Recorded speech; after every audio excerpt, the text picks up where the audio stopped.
E aí, para encerrar os nossos estudos sobre o inquérito policial, vamos falar do arquivamento desse nosso inquérito policial e também de outros elementos informativos de investigação que não sejam um inquérito policial.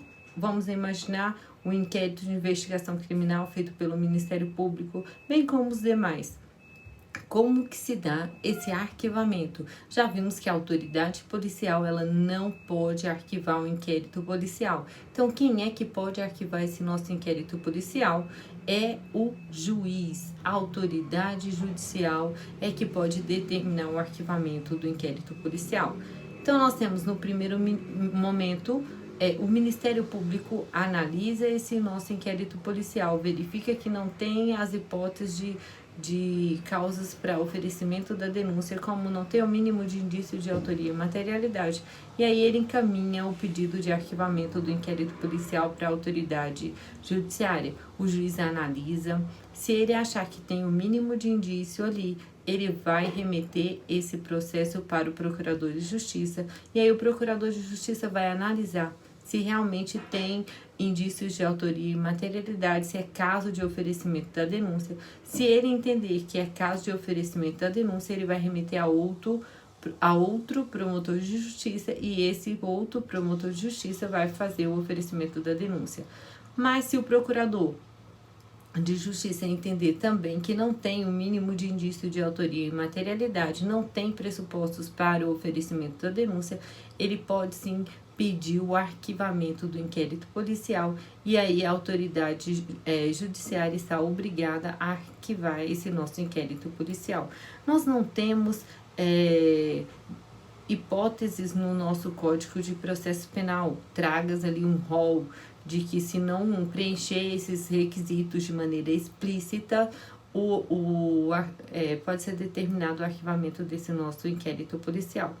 Mas a doutrina traz algumas hipóteses, como, por exemplo, a ausência de pressupostos processuais, como a condição para a representação ou a retratação ali da vítima.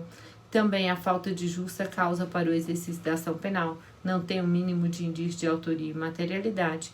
Quando o fato que foi investigado é um fato atípico, pode ser resolvido pelo princípio da insignificância. Também nós vamos lembrar que a existência manifesta de algumas cláusulas, causas de excludente de ilicitude, de acordo com o nosso artigo 23 do Código Penal.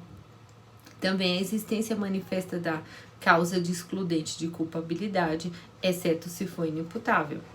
Causas extintivas de punibilidade, cumprimento de acordo de não percussão penal. Esses são alguns dos exemplos que podemos aí o Ministério Público pedir o arquivamento do nosso inquérito policial.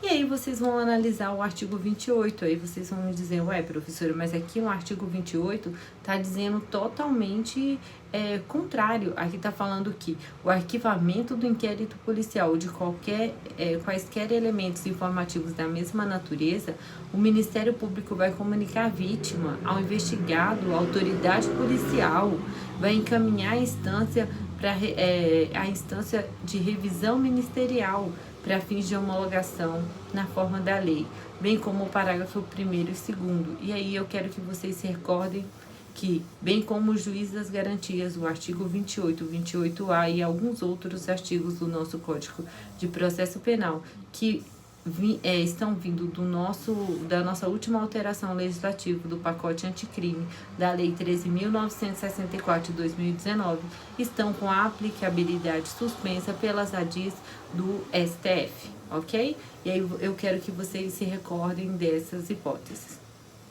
E aí o nosso arquivamento do inquérito policial, ele poderá ser desarquivado? E como que ele se pode ser desarquivado? Quando é que eu posso desarquivar um inquérito policial? E aí nós vamos lembrar que o desarquivamento do nosso inquérito policial é somente possível nos casos em que a decisão do arquivamento do inquérito policial produzir apenas decisão de coisa julgada formal. E aí nós vamos lembrar que essa decisão do arquivamento é baseada na nossa cláusula rebus sic stantibus, que a decisão será mantida enquanto tiver mantido os seus pressupostos.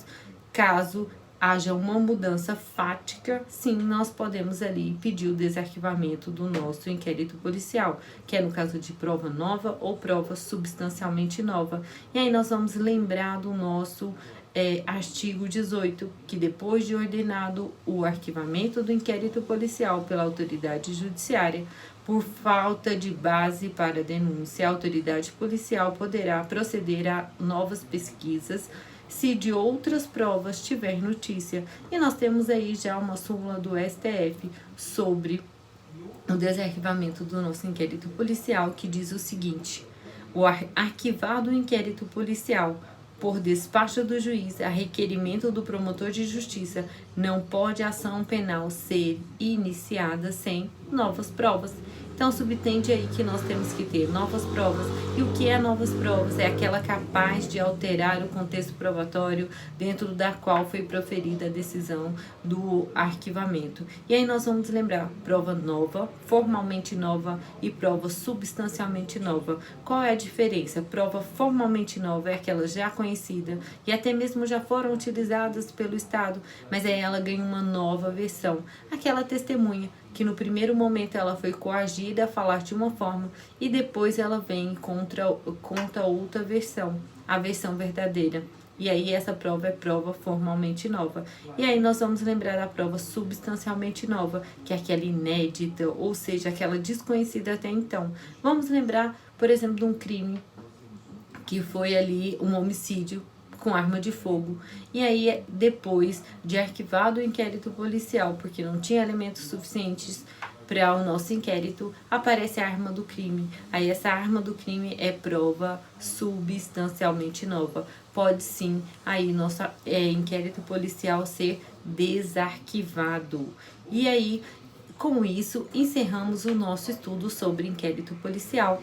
E eu quero que vocês, a maioria já está fazendo, mas façam o nosso mapa mental bem lindo, maravilhoso e mandem aí para a nossa pontuação. Nossa próxima aula, ação penal, tá? Um abraço, espero que vocês tenham aprendido aí tudo sobre inquérito policial.